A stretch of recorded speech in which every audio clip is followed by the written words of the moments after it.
Сёння ў нас у гасцях зорка тэлебачання, спадарыня «Я нічога не магу». Скажыце, як вам удалося захапіць уладу ў гэтым арганізме яшчэ да кавы? Ну, ведаеце, гэта талент.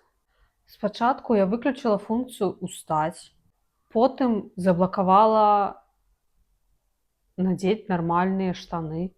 Цяпер мы проста глядзім у адну кропку. І гэта вельмі глыбокі працэс. Глядзіце, як цікава працуе гэты механізм. Гэта не я страціла волю. Гэта бездапаможнасць уключыла рэжым энергазберажэння. Хоць я заражалася всю ноч.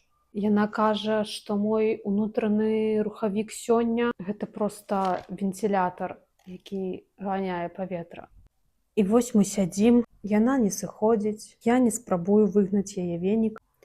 І высветлілася, што калі не змагацца з «нічога не магу», то ў вызвалены час можна проста пачухаць ката.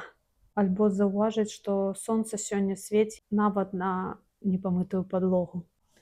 Мая немагчымасць перадае вам прывітанне. Сёння мы нікуды не ідзем. І нам з гэтым нармальна.